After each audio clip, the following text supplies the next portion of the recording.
요한복음 6장 35절, 요한복음 6장 35절. 예수께서 이르시되 나는 생명의 떡이니 내게 오는 자는 결코 줄이지 아니할 터이요 나를 믿는 자는 영원히 목마르지 아니하리라. 37절. 아버지께서 내게 주시는 자는 다 내게로 올 것이요 내게 오는 자는 내가 결코 내쫓지 아니하리라. 40절. 내 아버지 뜻은 아들을 보고 믿는 자마다 영생을 얻는 이것이니 마지막 날에 내가 이를 다시 살리리라 하시니라. 44절. 나를 보내신 아버지께서 이끌지 아니하시면 아무도 내게 올 수 없으니 오는 그를 내가 마지막 날에 다시 살리리라. 아멘. 18주일 용을 보죠. 75문. 그리스도의 십자가 단번 희생 제사와 그의 모든 은사들의 참여함을 주의 만찬이 당신에게 어떻게 표하고 인칩니까? 이런 방식입니다. 그리스도께서 나와 모든 신자들에게 그를 기념하여 이 뗀 떡을 먹고 이 잔을 마시라고 명령하셨고 이 명령과 함께 그리스도는 이런 약속들을 주셨습니다. 첫째, 나를 위해 떼어진 주님의 떡과 나에게 주어진 잔을 내 눈으로 보는 것처럼 확실히 그렇게 확실하게 십자가에서 그의 몸은 나를 위해 주어졌으며 그의 피도 나를 위해 부어졌습니다. 둘째, 그리스도의 몸과 피의 확실한 표로서 주님의 떡과 잔을 내가 목사의 손에서 받아 내 입으로 맛보는 것처럼 확실히 그렇게 확실하게 주님께서 친히 십자가에 달리신 몸과 흘리신 피로서 영원한 생명에 이르도록 내 영혼을 기르시고 새롭게 하십니다.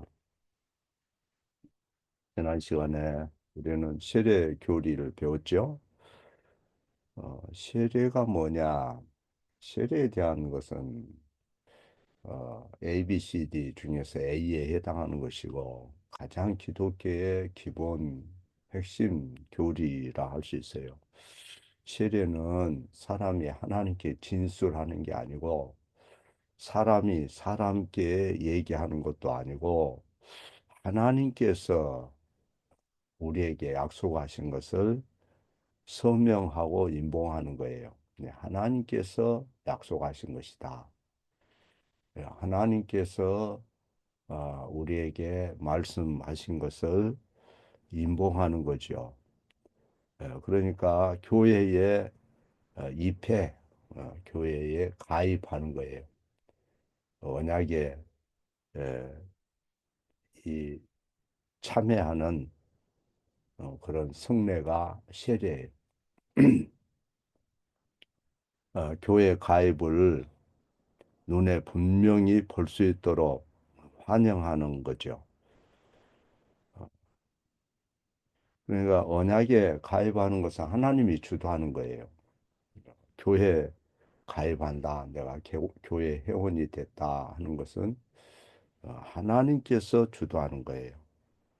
그러니까 세례가 언약에 가입하고 교회에 입회하는 그런 성례라면 주의 만찬은 영양을 공급하는 성례라 이렇게 얘기할 수 있어요. 세례는 뭐라고요? 예, 세례는 사람이 하나님께 진술하는 게 아니고 사람이 사람께 얘기하는 것도 아니고 하나님께서 우리에게 성경에서 약속하신 것을 서명하고 임봉하는 것이다. 세례는 언약과 교회에 가입하는 표다. 그 언약과 교회에 가입하는 것은 하나님이 주도하는 거지. 하나님이 주도. 예, 사람의 일이 아니에요. 사람이 무슨 맹세를 한다든가 무슨 뭐 사람이 예, 하나님 앞에 뭐 11조 내기로 뭐 저 맹세했어요. 뭐 이렇게 얘기하는 그런 것을 종종 듣는데 그 말 같지 않는 소리예요. 원래는 교회 가입, 언약에 가입하는 이 표인데 그것은 하나님이 주도한다니까요. 예, 하나님께서 약속하신 것을 선명하는 거죠. 그러니까 세례는 교회 가입의 성례고 성만찬은 영양의 성례다. 이렇게 얘기할 수 있어요. 주의 만찬은 우리를 주님이 먹이고 양육하는 성례인 거예요. 세례와 달리, 세례와 달리 주의 만찬은 우리 삶에서 정기적으로 나타나는 현상입니다. 그래서 우리가 이를 기념할 때마다 그리스도는 우리의 믿음을 강화시키기 위해서 그곳에 계시는 거예요. 그분은 우리의 주의를 그분의 약속으로 이끌어 주세요. 우리의 이 관심을 그분의 약속에 주목하게 한다 이 말이에요. 세례와 마찬가지로 주의 만찬도 복음의 약속에 관한 거예요. 하나님에 관한 거예요. 어, 주의 만찬을 마치 사람이 행하는 어떤 것으로 제한시켜 버리면 안 되겠죠. 사람의 일이 아니니까. 어, 복음의 약속에 관한 것이다. 그 약속이 뭐라는 걸 아는 게 중요한 거죠. 어, 그 약속을 할 때 거기에 보면 그 약속의 내용들을 보면 그 주의 피다 또 진노, 저주, 형벌, 뭐 하해 이런 단어가 어, 나오죠. 구약에도 그렇고 신약 구약의 유월절에도 그렇고 성만찬에도 그렇고 뭐 저주, 진노, 형벌 이런 단어가 나오기 때문에 사람들은 그런 단어를 싫어해요. 그걸 안 들으려고 그래요. 그러나 주의 만찬은 십자가에서 주님이 행하신 일을 어, 기억하라는 그런 내용이에요. 그래서 어, 이 주의 진노다, 주의 저주다, 주님의 형벌이다, 어, 주님의 피다, 이런 것을 어, 기념하는 그러니까 사람의 측면에다가 인간의 활동에다가 어, 자꾸 거기에 주목하려고 하는 게 사람들의 습성이고 자칫 그런 방향으로 흘러가기가 쉽죠. 어, 사실은 그리스도의 사역을 기념하는 것이 주의 만찬인데 주님이 그런 말씀하셨잖아요. 나를 기념하여 먹고 마시라 그랬잖아요. 그러니까 우리의 주의 만찬 양식에도 보면 어, 기념하라 이렇게 돼 있어요. 어, 그러면 거기 기념하라고 그랬으니까 인간적인 면도 있고 신적인 면도 있네요. 이렇게 얘기하고 싶겠지요. 어, 우리는 인간적인 쪽으로 자꾸 인간의 어떤 행위로 이렇게 생각하는 경향이 있는데 신적인 것에 초점을 두고 성만찬에서 하나님의 약속에 특별한 주의를 기울이는 그런 것이 필요해요. 그래서 주의 만찬은 주님의 약속에 주목하게 하는 것이다. 그럼 그 약속이란 게 뭐냐? 주님이 만찬에서 약속한 게 뭐냐? 이거를 잘 새겨드려야 돼요. 누구에게 이 약속을 한 거냐? 그러면 그 약속을 어떻게 받아들일 거냐? 이 세 가지가 중요해요. 어, 이 주의 만찬에 대한 성찬을 주님이 제정하기 전에 요한복음 6장에 보면 거기 보면 어, 이 떡과 인자의 피, 참된 음료 뭐 이런 단어들이 사용됐어요. 또 제자들에게 내 살을 먹고 내 피를 마셔야 된다. 이렇게 54절에도 말씀하셔요. 내 살을 먹고 내 피를 마셔야 된다. 그러니까 사람의 살과 피를 먹어야 된다. 이렇게 오해하면 안 되겠죠. 어, 그래서 주의 만찬에 대한 성찬 제정을 위해서 주님이 제자들의 그 마음에 중요한 단어들을 이렇게 넣어주는 그런 말씀이에요. 그래서 여기서 주님이 뭐라 말씀하시는지를 좀 잘 정리를 해야 되겠죠. 주님의 만찬에서 주님은 당신의 살과 피로 우리를 먹이신다 그랬고, 그분의 약속에 주목하게 해서 그분이 또 우리를 양육한다 이렇게 말씀하셔요. 그 약속이 뭐냐? 거기 보면 어, 이 두 가지를 얘기합니다. 그 두 가지라는 게 뭐죠? 6장 35절에서 결코 줄이거나 목마르지 않도록 하겠다 하는 약속이에요. 이 영적인 양식에 대해서 얘기하는 거예요. 영원히 하나님 앞에 사는데 필요한 것을 넉넉히 부어주겠다. 부족하지 않을 것이다. 그 말이에요. 그리고 37절에는 주님이 여러분을 결코 내어쫓지 않겠다 하는 약속을 하셨어요. 절대로 쫓아내지 않겠다. 영원히 옆에 두고 보존하겠다. 어떤 일정 기간 동안만 그런 게 아니고, 어, 이 영원히 사랑하겠다. 내가 너를 결코 내쫓지 않을 것이라 이 말은 영원한 사랑을 주시겠다 이 말이에요. 40절, 44절에도 마지막 날에 또 다시 살리마 이렇게 약속하세요. 그 말은 어, 그 마지막 날에 영광의 부활에 참여시켜 주겠다 하는 거죠. 그래서 그분과 영원히 함께 살 수 있도록 하겠다. 어, 그러니까 여기 보면 절대 내어쫓지 않고 영적으로 필요한 양식을 계속 공급하고 영원히 살게 하겠다. 그리고 당신 곁에 두겠다 하는 말씀입니다.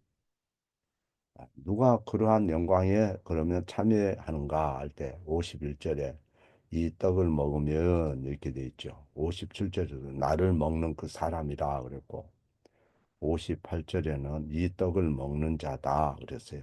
그 주님의 약속이에요. 주님의 떡을 주님의 이 몸을 먹는 자는 영원히 살 것이다. 그 말은 그분을 통해서 영원한 생명을 약속한 거예요. 그분이 오늘이나 내일이나 영원토록 함께 하겠다 하는 그런 약속을 한 거예요. 어, 그러니까 요한복음 6장에서 약속하신 것은 어, 단순히 어, 그 주의 만찬을 통해서 어떤 환영이나 헛개비 같은 그런 환청 같은 그런 게 아니고 직접 그를 만져보고 맛볼 수 있는 진짜 빵, 진짜 포도주 그것을 맛보게 해서 이거는 진짜다, 헛것이 아니다 어, 하는 것을 말씀하는 거예요. 그분의 사역은 진짜라는 거죠. 시청각 교육을 통해서 주님이 보게 하고 듣게 하고 어, 하는 건데 예, 그것은 그리스도의 몸이 십자가에서 실제로 찢어지고 피를 흘릴 것이다. 그리고 너희의 구원을 완성할 것이다. 예수님이 너희를 위해서 십자가에 달리고 죽을 것이다. 그리고 너희는 생명을 얻을 것이다. 그걸 믿어야 된다. 네, 이걸 말씀하는 거예요. 그리고 성찬에서 약속하는 것은 너희가 내가 공급하는 영양으로 영적인 영양으로 영생에 이르게 될 것이다. 십자가에서 행하신 일 때문에 너희는 그리스도와 연합되고 그리스도의 몸의 지체가 되고 성부 앞에 이끌려 갈 것이다. 그러한 놀라운 그 복음의 약속을 주신 거죠. 그 약속이 너무 놀랍고 크고 인간의 이성으로서는 쉽게 이해가 잘 안 되는 수도 있어요. 아, 그래서 그분의 그 놀라운 약속을 어, 주님이 절대로 철회하지 않을 것을 확신시켜주는 말씀이. 아, 우리는 종종 믿음 없는 생각을 하고 때로는 언약을 무시해버리고 하찮게 여기고 그렇게 하지만 예수님은 결코 그 언약의 약속을 깨뜨리지 않을 것이다. 변함없는 사랑, 어, 충실한 그런 신실함으로 너희의 구원을 이루고 하나님이 너희를 지극히 사랑하는 것을 보여주겠다. 이것이 이 요한복음 6장의 말씀이. 그래서 주의 만찬을 거행할 때 우리는 신중해야 되겠죠. 또 그분의 약속이 뭐다 하는 걸 알아야 되죠. 무엇을 약속했느냐, 누구에게 약속했느냐, 어떻게 그걸 이루느냐, 이거를 정확히 알아야 되잖아요. 무슨 성찬식 한다고 그러니까 어? 뭐라 그럴까, 무슨 인간의 어떤 행사처럼 착각하면 안 되죠. 그러면 주의 만찬을 누구를 위한 거냐 할 때, 거기에 합당하게 참여할 사람이 누구냐 그럴 때, 어, 세례와는 달리 예, 공개적으로 신앙을 검증받고 또 고백하고 하는 사람, 믿는 사람만이 거기에 떡과 포도주에 참여할 수가 있어요. 그래서 고린도전서 11장에 보면 주의 몸을 분별하라 그랬죠. 분별. 그러니까 어린 아이들에게 아무렇게나 그걸 먹이지 않아요. 어린 아이들은 분별을 못하기 때문에. 그래서 성찬으로 서명하고 봉인된 영적 영양 공급에 대한 그 약속은 그리스도께 연합이 되고 그리스도를 의지하고 믿는 사람이 참여하는 거예요. 어, 교리문답 7281문에 보면 여러분이 주님의 식탁에 나오려면 여러분 자신과 자신의 죄에 대하여 올바른 견해를 가져야 된다. 이렇게 얘기합니다. 여러분은 자신이 죄인이라는 사실을 이해해야 하고 죄인이라는 것을 먼저 이해해야 돼요.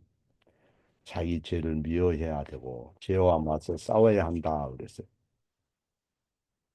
그러니까 주의 만찬에 합당하게 참여하는 사람은 어, 자기 안에 뭔가 합당한 것이 있어서 참여하는 게 아니에요.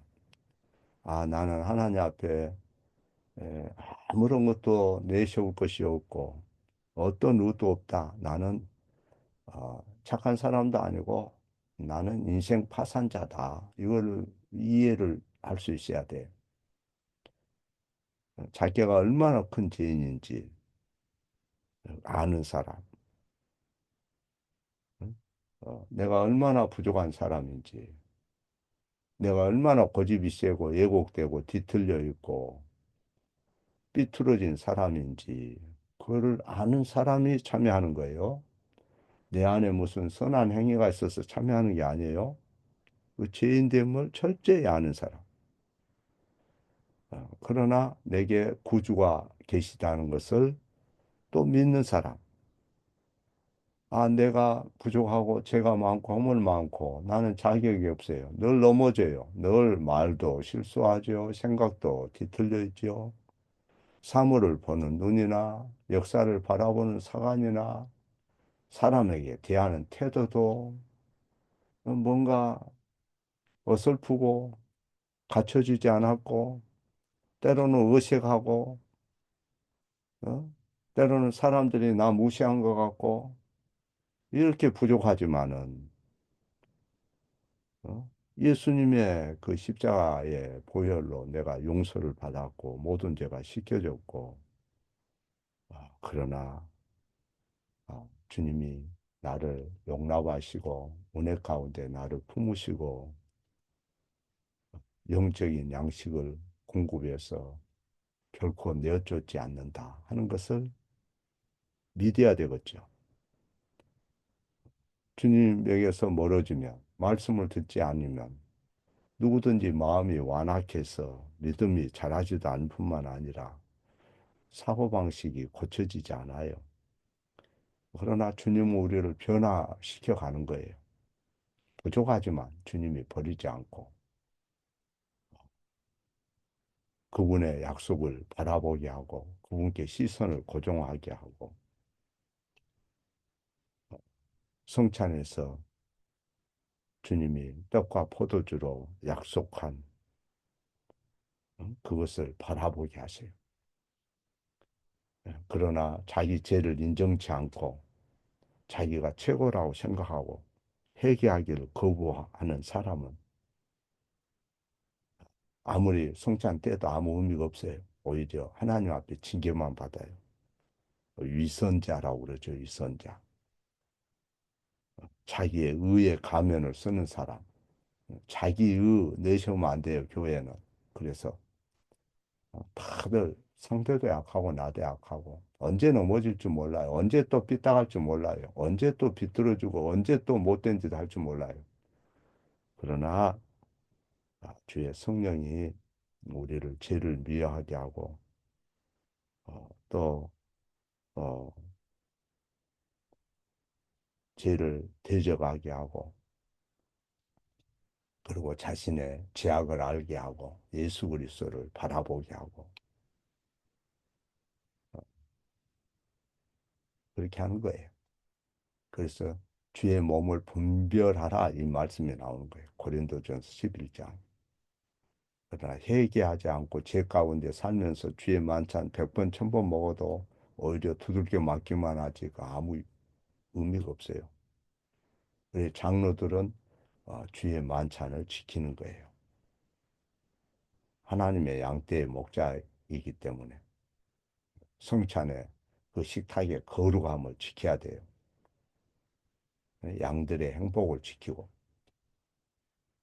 무슨 장로라고 그러니까 무슨 뭐 저 교회에서 무슨 뭐라 그럴까 하고 그냥 어떤 높은 계급이 아니고 섬기는 직분에 있는 거죠. 성찬을 지키고 성도들의 삶과 교리를 늘 바른 교리가 주입되도록 힘을 쓰는 거죠. 만약에 하나님의 언약이 주의 만찬에서 더럽혀지거나 오용이 되면 하나님의 진노가 그 개인에게도 임하지만 온 회중에게 임하기 때문에 성찬의 거룩함을 감독하고 지킬 의무가 장로들에게 있는 거예요. 교리의 통일성, 최일지신조에 잘 성경을 요약하고 체계하고 조지가 해놨죠. 그래서 그 성찬에 입회하는 자는 그 교리의 통일성, 교리를 그를 인정을 하는 사람이 참여하는 것이지 아무 생각 없이 그냥 아무 교회 나가서 아무나 오면 성찬 주고 그냥 세례 받았습니까? 해놓고 주고 이렇게 하는 게 아니에요. 철저하게 그들은 어디 멀리 가면 목회자에게 그 여행 증명을 띄어가지고 가요. 아, 이 사람은 어느 교회에 이렇게 신실하게 신앙생활하니 성찬을 떼도 됩니다 하는 걸 떼가요. 그거를 확인하고 성찬을 준다고 해요. 아무나 이렇게 주지 않고. 예? 그 확인이 안 되면 목사라도 함부로 그 성찬 주는 게 아니에요. 목사입니다. 어디 장로입니다. 그런데 주는 게 아니에요. 절대. 그래서 누가 주님의 상에 나올 수 있느냐 이렇게 고백서에서 묻지요. 누가 어? 거기에 나올 수 있느냐. 음, 주의 몸을 분별치 못하는 어린아이라든가 또 삶이 위선된 삶을 살면 안 된다. 그래서 말씀을 듣고 늘 변화되기를 힘써야 되고 우리는 부족하고 완전하지는 않지만 죄를 철저히 인정하고 예수 그리스도의 십자가와 그 공로만을 바라보고 서로 민망 여기고 불쌍히 여기고 기도해주고 넘어져도 다시 세워주고 그러는 거예요. 그게 교회에서 가르쳐야 할 내용이고 또 성경이 우리에게 요구하는 거예요. 어, 무슨 신앙 고백을 하는 나이를 뭐 몇 살로 정한다든가 세대를 몇 살로 정한다든가 성찬을 몇 살로 정해야 된다 뭐 이런 것이 중요한 게 아니에요. 그런 것은 부수적인 것이고 어, 자기 성찰 또 예수님이 왜 죽으셨는지 왜 피를 흘렸는지 성경의 가르침과 개혁주의 고백서들이 이 성경을 요약하는 것을 잘 배워야 돼요. 그래서 그러한 걸 모르면 소경과 같아요. 자칫 잘못하면 샤머니즘으로 흘러요. 어, 또 하나의 종파가 되는 거죠. 그래서 이단들이 생기는 거예요. 자, 오늘 여기까지만 생각하고 기도하겠습니다.